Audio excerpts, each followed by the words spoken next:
पहुंच गया और मैं पुलिस को बोल रहा हूं कि सर एक गे कास्टिंग डायरेक्टर ने मुझे हैरेस करने की कोशिश किया है, मुझे इधर उधर टच करने की कोशिश किया है। मुझे समझ में आ गया उसकी नज़रों में देख के कि वो मुझे यहाँ पे फालूदा खिलाने के लिए तो नहीं बुला है, वो मुझे कुछ और खिलाना चाहता है। हेलो दोस्तों, क्या हाल है? आज के इस वीडियो में आप लोग मेरे एक अनफिल्टर्ड वर्जन को देखने वाले हैं। इस वीडियो में हम ज़्यादा कुछ सोच समझ के नाप तोल के नहीं बोलेंगे, इसलिए पहले से ही सॉरी भाई जिसको बुरा लग रहा है। और जो लोग जो हमेशा अपनी फैमिली के साथ ये व्लॉग देखते हैं वो आज हेडफोन लगा लीजिए, क्योंकि आज मैं निकालूंगा भड़ास। जैसा कि आप टाइटल देख के समझ चुके हैं कि एक बहुत इंटरेस्टिंग कहानी है मेरे लाइफ की। आप टाइटल देख के समझ चुके हैं कि आज मैं फिल्म इंडस्ट्री के एक ऐसे डार्क ट्रुथ के बारे में डिस्कस करने वाला हूं जिसके बारे में कोई भी दिल खोल के नहीं बोलता है। लेकिन अब मुझे क्या घंटा फ़र्क पड़ता है, मैं फिल्म इंडस्ट्री से बहुत दूर हट चुका हूं। उस इंडस्ट्री को शायद हमेशा हमेशा के लिए छोड़ चुका हूं। नहीं, जब तक मुझे कोई ऐसी कोई अपॉर्चुनिटी नहीं मिल जाती जिस अपॉर्चुनिटी को देख के मेरे मन में बहुत ज़्यादा वो नहीं आ जाती फीलिंग कि यार नहीं यार ये चीज़ मुझे करनी ही है, तब तक के लिए तो ये फिल्म इंडस्ट्री पे अपन कॉमा या फुल स्टॉप लगा ही चुके हैं। तो ये जो सारा की सारा जो बवाल खड़ा हुआ है, इसकी शुरुआत हुई थी तब से जब मैं क्लास 5th में था आई थिंक। जब ना मुझे बहुत ज़्यादा अच्छा लगता था, मैं टीवी देखता था, सीरियल्स फिल्म्स देखता था ना, तो मुझे अच्छा लगता था किसी को पर्दे पे एक्टिंग करते हुए देखकर। मुझे ऐसा लगता था कि यार ये चीज़ मुझे भी करनी है। और आप विश्वास नहीं मानेंगे, आप मेरे बचपन के किसी भी दोस्त से पूछेंगे ना, तो जैसे हर एक बच्चा होता है ना कि मुझे इंजीनियर बनना है, मुझे डॉक्टर बनना है, मुझे लॉयर बनना है, मैं कहता था कि मुझे बड़े होकर हीरो या एक्टर बनना है। हमेशा से मैं यही कह कर बड़ा हो रहा था। लेकिन जब मैं क्लास 5th में था ना, तब मुझे ऐसा लगा था कि ये सपना मेरा शायद पूरा हो सकता है। इसका कारण ये था, मेरे स्कूल में होने वाला एक प्ले। इस बार पहली बार हमारे स्कूल में एक एनुअल फंक्शन होने वाला था जिसमें बहुत सारे बच्चे डांस करने वाले थे, गाना गाने वाले थे और एक नाटक भी होने वाला था, एक प्ले। मुझे ऐसा लगा था कि यार इस प्ले में मैं एक बड़ा रोल करूंगा और मैं अपने अंदर के एक्टर को जगा बैठूंगा, जैसे सब लोग मेरे अंदर के एक सुपरस्टार को पहचानेंगे और मुझे देखकर बहुत तालियां बजाएंगे, सीटियां बजाएंगे। जब उस थिएटर प्ले के सिलेक्शन की बारी आई तो मैंने भी थोड़ी एक्टिंग किया और अफसोस मैं रिजेक्ट हो गया। अब उसे अफसोस कहें या नहीं, क्योंकि यही मेरी लाइफ का एक सबसे बड़ा टर्निंग पॉइंट था, मेरा रिजेक्शन। जी हाँ, बहुत सारे बच्चे सिलेक्ट हुए इस प्ले में, लगभग 10 से 11 एक्टर होने वाले थे। हमारी क्लास के भी बच्चे, छोटी क्लास के भी बच्चे और बड़े क्लास के भी बच्चे, सबको अच्छे अच्छे रोल मिले थे। जब भी वो मेरे सामने एक्टिंग करते थे, प्ले की तैयारी करते थे, मुझे ऐसा लगता था यार मेरे अंदर क्या कमी रह गई, मुझे क्यों नहीं मिला, काश मुझे मिल गया रहता, मतलब। लेकिन मेरे अंदर थी कमी, मैं नहीं था उस चीज़ के लिए परफेक्ट, क्योंकि मैं थोड़ा सीधा था, मुझे ज़्यादा बोलना नहीं आता था और मैं सीधा रहा हूँ अब तक। मेरा इसलिए आप लोगों ने शायद अनफिल्टर्ड वर्जन नहीं देखे, आपने शायद आज तक रियल निखिल को नहीं देखे हैं, लेकिन रियल निखिल ये है जो आज आपके सामने है। तो मुझे ऐसा लगा कि साला मेरे अंदर कुछ कमी है, मुझे क्यों नहीं मिला, मुझे मिल गया होता तो कितना अच्छा होता, ये होता वो होता।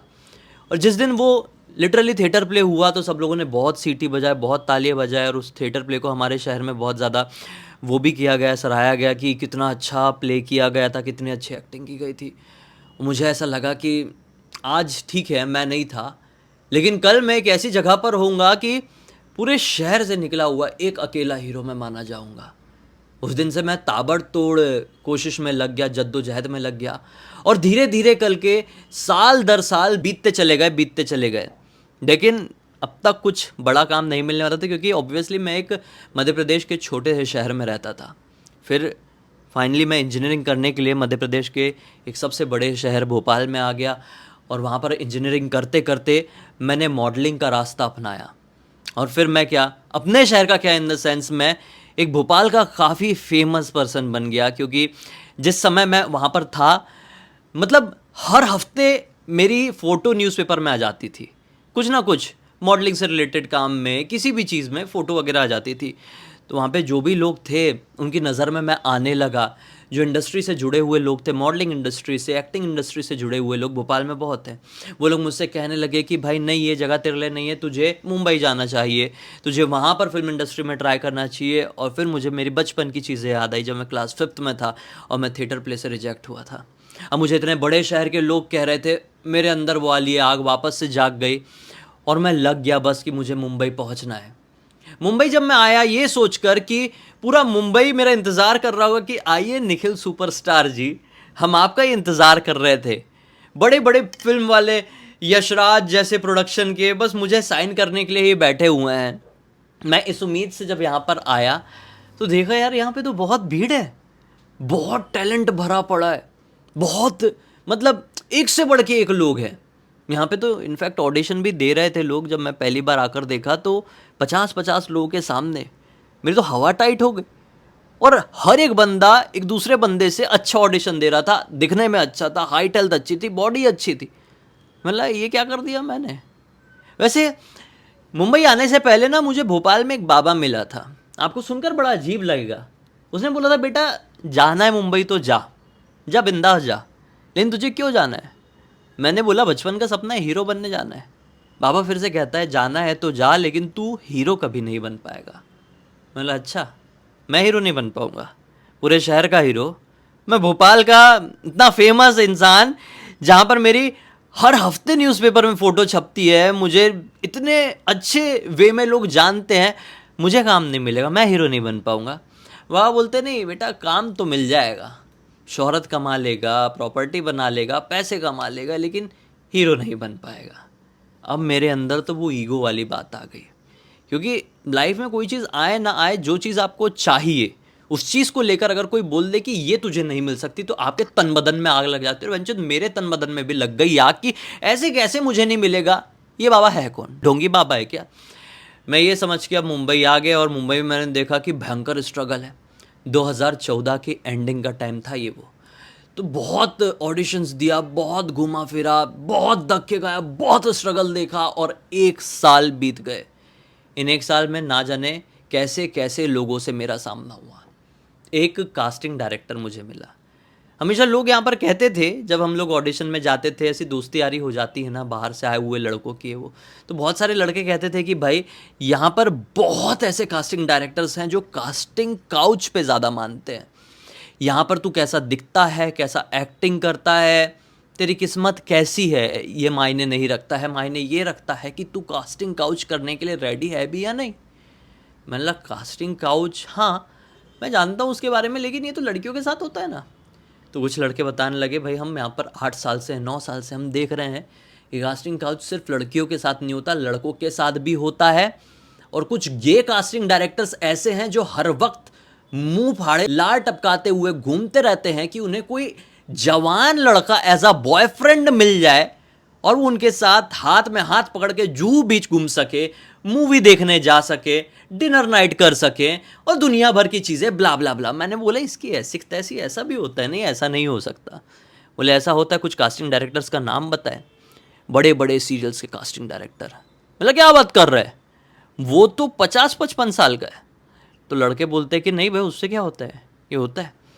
और यकीन नहीं होता तो तू जा, तू ऐसा है भी जो ऐसे मतलब जो कास्टिंग डायरेक्टर्स हैं अपने जो गे टीवी इंडस्ट्री में, उनको तो पसंद आएगा तेरा लुक। मतलब अच्छा कौन से प्रोडक्शन में जाना है, कौन से सीरियल के लिए। बताया गया मुझे उन लड़कों के द्वारा जो 8-9 साल से यहाँ पर स्ट्रगल कर रहे थे। मैं पहुँच गया। मैं जैसे ही उस ऑडिशन रूम में एंटर करता हूँ ना, कास्टिंग डायरेक्टर वो जो था जिसके बारे में बात हुई थी 1-2 दिन पहले, उसने मुझे ऐसा देखा और बाहर ही रोक दिया। बाकी सारे लड़के अंदर थे, यानी 6-7 लड़के अंदर रहे होंगे। वो उनका ऑडिशन ले रहा है, चेयर में बैठे हुए, मोटा सा पेटला निकाले हुए, बटन से ऐसी खुली हुई है और यहाँ से पेट बाहर झाँक रहा है, आधा गंजा, बहुत ही घिनौना दिखने वाला। इतना घिनौना दिखने वाला इंसान शायद मैंने कभी नहीं देखा होगा। मैंने बोला ये हीरो ढूंढ रहा है इतने बड़े सीरियल, इतने बड़े प्रोडक्शन हाउस के लिए। नहीं मतलब सीरियसली ये हीरो कैसे ढूंढ सकता है। मतलब मैं यहाँ पर रेसिस्ट नहीं हो रहा हूँ, यहाँ पर सेक्सिस्ट नहीं हो रहा हूँ, लेकिन ऐसा था, ऐसा मुझे फीलिंग आई मन में और ऐसा होता भी है। यहाँ पे ऐसे ऐसे कास्टिंग डायरेक्टर्स एक्टर्स को फाइनल करने की कगार में होते हैं, फाइनल कर रहे होते हैं, जिन्हें खुद एक्टिंग का ए भी नहीं आता, जिन्हें खुद लुक्स का एल भी नहीं मालूम, वो मेहनत करने वाले लड़कों को फिट नॉट फिट सिर्फ इसलिए कर देते हैं कि पर्टिकुलरली उस कास्टिंग डायरेक्टर को उस एक्टर की शक्ल पसंद नहीं है, हाइट पसंद नहीं है, जैकेट पसंद नहीं है, जूता पसंद नहीं है, या फिर नाम पसंद नहीं है, सरनेम पसंद नहीं है, सिर्फ इसलिए रिजेक्ट कर देते हैं। क्योंकि एक झलक में देख के टैलेंट तो पता नहीं चल जाएगा, और एक झलक में देख के आप 25 किलोमीटर दूर से आए हुए एक्टर के प्रॉपर लुक्स को भी नहीं जान पाओगे। लुक्स के बारे में तो थोड़ा एक दो बार मिलो देखो तब समझ में आता है ना कि इसके ऊपर ये मेकअप कर देंगे तो कैसा लगेगा। खैर वो एक अलग चीज़ है। वो पेटला सा, मोटू सा, गंजा सा कास्टिंग डायरेक्टर मुझे देखकर बाहर ही रोक देता है गेट के। मेरी धक धक धक धक और बढ़ जाती है। मतलब यार ये वो लड़के तो ऐसा बोल रहे थे कि तू जाएगा तो तेरे पीछे वो लट्टू हो जाएगा, तेरे जैसे लुक्स के लड़के उसको अच्छे लगते हैं। मैंने बोला ठीक है यार एक बार जाके देख लेते, और मैं आया तो ये मुझे गेट में ही कैसे रोक दिया। मैं रुक गया। अभी से मैं 11 साल पहले की बात कर रहा हूँ, ठीक है। तो मेरे को अभी से जज मत करो, 11 साल पहले मैं कैसा था कैसा नहीं उस हिसाब से मत करो। 2010 साल पहले की बात करूँ, 2015 की। वो ऐसे रोक दिया। मैंने बोला यार क्या है ये, मेरी धक धक धक धक बढ़ रही है। और मैं 2 घंटे तक बाहर खड़ा रहा। गर्मी का टाइम था, पसीना पसीना हो चुका हूँ, और गर्मी रहे ना रहे मुंबई में पसीना आता है, मुंबई में ह्यूमिडिटी बहुत है।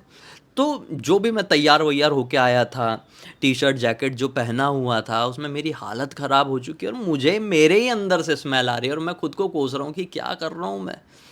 जब सारे लड़के बाहर निकल गए, वो मुझे अंदर बुलाता है, बोलता है क्या तैयार करके आए हो। मैंने बोला बता देता हूँ, ये लाइन्स है मेरी, करो। बोले मैंने किया, और मैं हैरान था। जो आवाज़ आ रही है ना उसकी वजह से मुझे बीच में रुकना पड़ा था। ये चीज़ भी यहाँ पे कभी ख़त्म नहीं हो सकती। मैं बहुत फ्रस्ट्रेट हो चुका हूँ। मतलब रात में सो उससे पहले गुर गुर गुर गुर सुनो, सुबह उठो गुर गुर गुर गुर सुनो, वीडियो बनाओ तो गुर गुर गुर गुर सुनो। मतलब इंसान यहाँ पे किसी काम ख़त्म क्यों नहीं होते हैं। सुन लो अगर मेरी आवाज़ सुन सकते हो तो। जस्ट ऊपर वाले ही फ्लोर में मेरे शायद ये हो रहा है, और इस बिल्डिंग के पोजेशन को 1 साल से ज़्यादा हो चुके हैं। 1 साल तो हो ही चुका है एटलीस्ट, लेकिन लोगों के घर के काम ही ख़त्म नहीं हो रहे। मेरे को समझ में नहीं आ रहा है कि ऐसा कौन सा घर के अंदर ये लोग ताजमहल बनवाते, समझ से परे हैं। मैंने भी भाई अपने घर का इंटीरियर कराया, और टचवुड मेरे घर का इंटीरियर जिसने भी देखा है उसने तारीफ़ ही किया है। लेकिन लोग करवा क्या रहे हैं यार, इतने टाइम से 1 साल से ख़त्म नहीं हो रहे। खैर उसको ठक ठक करने दो, सॉरी फॉर द डिस्टर्बेंस। हम कहानी को आगे कंटिन्यू करते हैं। मैंने अपनी लाइन्स किया, और लाइन्स के आधे में ही मेरा दिमाग एक विचित्र सी जगह घूम गया। और वो विचित्र सी जगह ये थी कि वो साला कास्टिंग डायरेक्टर जो था, जो बाकी के जो लड़के ऑडिशन दे रहे थे, जो 6-7 लड़के थे अंदर, उस समय अपने साथ एक कोऑर्डिनेटर, मतलब एक हेल्प करने वाला बंदा रखा हुआ था अंदर, जो कि कैमरा संभाल रहा था, ऑडिशन ले रहा था वो। और जब मैं अंदर आया तो वो नहीं था, वो अकेला कास्टिंग डायरेक्टर था और मैं। अब ये चीज़ मेरे दिमाग में आ गई लाइन्स लेते लेते आधी लाइन में ही, और मैं अपने मोनोलॉग में बीच में रुक गया। वो कास्टिंग डायरेक्टर, मैंने बोला सर एक बार फिर से। बोले नहीं नहीं हो गया, समझ गया मैं, हो गया। बोला सर एक बार और। बोले नहीं समझ गया ना मैं, आपको कितनी एक्टिंग आती कितनी नहीं, आप जा सकते हैं। मैंने बोला इसकी ऐसी तैसी, लड़के तो फालतू की बात कर रहे थे, ये तो वैसा बंदा मुझे लगा नहीं, उल्टा इसने मेरी बेइज्जती मारा है। मैं जब से आया हूँ यहाँ पे तब से, शायद मैं इतने अच्छे से तैयार होकर नहीं आया हूँ, इसको जैसे लड़के अच्छे लगते होंगे, इसकी नज़र में जैसे लड़के लीड जैसे हीरो जैसे दिखते होंगे, मैं वैसा नहीं दिखता हूँ। मैं अपनी बेइज्जती कराने आ गया। दुनिया भर की ओवर थिंकिंग मेरी चालू हो गई, जो मैं बचपन से करते आता था। ओवर थिंकिंग बस। ये भी दिमाग में आ गया था कि मुझे मुंबई से लौट जाना चाहिए। इतने बड़े सीरियल का प्रोडक्शन हाउस का जो कास्टिंग डायरेक्टर है, मुझे आधी लाइन तक भी उसने भाव नहीं दिया है, मुझे भगा दिया है, ये वो बहुत सारी ओवर थिंकिंग आ गई। और घर आते आते तक उस दिन मैंने बाकी के ऑडिशंस नहीं दिया अलग अलग प्रोडक्शन हाउस में। एक दिन में 10-10 प्रोडक्शन हाउस में ऑडिशन देना पड़ता है यहाँ पे एक्टर्स को, ऐसा होता है जो मुंबई में हीरो बनने के लिए आते हैं। तो उस दिन मैंने इसके बाद ऑडिशन नहीं दिया और मैं घर आ गया। और घर आते आते तक मेरे दिमाग में यही चला है कि अब मैं हीरो नहीं बन सकता, कुछ नहीं हो सकता मेरा, ये वो, मुझे लौट जाना चाहिए। रात में कट्टू 10:30 बजे उसका मुझे मैसेज आता है। उस समय व्हाट्सएप शायद इतना था कि नहीं था, मुझे याद नहीं है, लेकिन मैसेज आया था उसका। उसमें मैसेज में लिखा था कि भाई तुम्हारा ऑडिशन अच्छा था, ये वो। मैंने बोला अच्छा था ऑडिशन, मुझे तो ख़राब लगा, ये वो मन में बोला। फिर मैंने बोला तो कुछ हो सकता है क्या? बोले हाँ हो सकता है, हमारा ये शो आ रहा है। और वो एक बहुत ह्यूज शो था, ये हमारा शो आ रहा है, उसमें एक लीड विलन है, तुम्हारी एज ग्रुप का लड़का लेना है, तुम्हारे ही जैसी आंखों वाली लड़का है उसमें हमको चाहिए, नेगेटिव टाइप का कैरेक्टर है और वो तुम्हारे ऊपर बहुत ज़्यादा सूट करेगा। हमने आपस में क्रिएटिव टीम में बात किए हैं, तुम्हारा अच्छा लग रहा है ये वो। मैंने बोला मेरी लाइफ सेट हो गई, मैं इसीलिए तो आया था यहाँ पे, कोई बड़े सीरियल का बड़ा हीरो या बड़ा विलन बन जाऊं, बस फाइनल है चीज़। वो बंदा मुझे बोलता है कि मैं तुम्हारा एग्रीमेंट वगैरह सब कुछ रेडी करके रखा ही हूँ, लगभग तुम लॉक हो, लेकिन तुम अभी जुहू बीच आ सकते हो क्या? मैंने बोला अभी जुहू बीच मतलब क्यों सर, क्यों? तो बंदा ज़्यादा उम्र का है, मतलब समझ लो मेरे पापा की उम्र का होगा। मुझे बोलता है कि आओ तो यहीं पे अपन बात करेंगे बैठ के, थोड़ा फालूदा वगैरह खाते हुए। मतलब फालूदा वगैरह खाते हुए, मतलब ठीक है चलो आ जाता हूँ। अब विश्वास नहीं मानेंगे, मैं 20-25 किलोमीटर ट्रैवल करके जुहू बीच पहुँचा हूँ और जब वहाँ पर मैंने उसके साथ फालूदा खाना शुरू किया, मुझे समझ में आ गया उसकी नज़रों में देख के कि वो मुझे यहाँ पे फालूदा खिलाने के लिए तो नहीं बुलाया है, वो मुझे कुछ और खिलाना चाहता है। इसकी ऐसी की तैसी। फिर मैंने मन में उसको इतनी गाली देना शुरू किया, ऐसा सिर्फ लड़कियां ही नहीं भाप सकती कि हमें कोई मतलब किस नज़र से देख रहा है, लड़के भी भाप सकते हैं। और लिटरली उस दिन मुझे ऐसा बेचारा जैसा महसूस हुआ था ना, मुझे उस समय समझ में आया था कि कैसी फेस करती होंगी इंडस्ट्री की मुंबई की लड़कियां जो कि स्ट्रगल कर रही होती है और उनके ऊपर लोग गंदी नज़र डाल रहे होते हैं कास्टिंग काउच के हिसाब से। मैं उस दिन अपने आप को क्या समझ रहा था, मुझे ऐसा लग रहा था कि मैं एक अबला नारी हूँ कि क्या हूँ, मैं बहुत कंफ्यूज था। और फिर जब फालूदा ख़त्म हो गया और मैंने उसको बोला कि अब मुझे जाना चाहिए, तो वो मुझे ऑटो में बिठाता है और ऑटो में बिठा के एक बड़ी अजीब बात कहता है कि तुम मेरे बॉयफ्रेंड बन जाओ और ये सीरियल में विलन का रोल तुम्हारा पक्का, पर डे तुम्हारे इतने पक्के और इसे कोई नहीं रोक सकता, खुद क्रिएटिव प्रोड्यूसर भी नहीं। मतलब क्या? बोले हाँ, क्रिएटिव डायरेक्टर, क्रिएटिव प्रोड्यूसर कोई नहीं मना करेंगे अगर मैंने बोल दिया। मैं इस प्रोडक्शन हाउस के साथ पिछले 10-15 साल से काम कर रहा हूँ और तुम विलन पक्के हो। मतलब सर, मतलब मैं आपको बताता हूँ। उन्होंने कैसे बोल दिया मैं आपको बताता हूँ, मतलब सामने वाला बंदा तो यही सोचेगा ना कि ये मेरा बॉयफ्रेंड बनने के लिए रेडी है, मैं आपको बताता हूँ। मेरे मुंह से कैसे निकल गया, क्योंकि यार ये एक बहुत बड़ी अपॉर्चुनिटी की बात किया था उसने और मैंने बोल दिया कि मैं आपको बताता हूँ कि मैं आपका बॉयफ्रेंड बनूंगा या नहीं बनूंगा। मैं घर पर आता हूँ और लिटरली मैं अपने आप को चाटे मारता हूँ कि मैं क्या हूँ, मैं पागल हो गया हूँ क्या, मैं कैसे ये चीज़ बोल सकता हूँ। मुझे सपने में दिखाई देता है कि मैं पुलिस स्टेशन पहुँच गया और मैं पुलिस को बोल रहा हूँ कि सर एक गे कास्टिंग डायरेक्टर ने मुझे हैरेस करने की कोशिश किया है, मुझे इधर उधर टच करने की कोशिश किया है। मैं सपने में ये बोल रहा हूँ, हल्की फुल्की नींद आती है उसमें। मैं पागल हो गया था भाई उस रात। अगले दिन उठा, वो सुबह से मुझे मैसेज कर रहा है, फ़ोन कर रहा है, मैसेज कर रहा है, फ़ोन कर रहा है। मैंने उसका फ़ोन मैसेज किसी का रिस्पॉन्स नहीं किया और मैंने उसको ब्लॉक कर दिया। वो बंदा शायद अभी भी, मेरा फ़ोन यहाँ पर नहीं है, नहीं तो मैं देखा होता, शायद वो बंदा अभी भी मेरी ब्लॉक लिस्ट में है। तो ये इंडस्ट्री में होता है। ये अकेला किस्सा था, इससे भी भयंकर भयंकर किस्से हुए हैं जो कभी आप लोग सुनना चाहेंगे तो बताऊंगा मैं कि लड़कियां ही सिर्फ ऐसे हैरेसमेंट का सामना नहीं करती हैं, यहाँ पर जो लड़के एक्टर बनने आते हैं उनको भी ऐसी चीज़ों का सामना करना पड़ता है। इसके अलावा भी टीवी इंडस्ट्री और फिल्म इंडस्ट्री के बहुत बिटर डार्क ट्रुथ हैं, ऐसी ऐसी रियलिटी हैं कि जो लोग भी हीरो हीरोइन बनने का सपना देख रहे हैं ना, आप भूल जाओगे। आप बोलोगे हमारी दुनिया, हमारा छोटा सा घर, हमारी छोटी सी लाइफ बहुत अच्छी है, हमें नहीं जाना ऐसी चकाचौंध की दुनिया में। और काहे का, आप यहाँ पर आने के बाद देखेंगे कि जितनी चकाचौंध भरी हुई ये दुनिया दिखती है, जितना ग्लैमर यहाँ दिखता है, ऐसा कुछ भी नहीं है।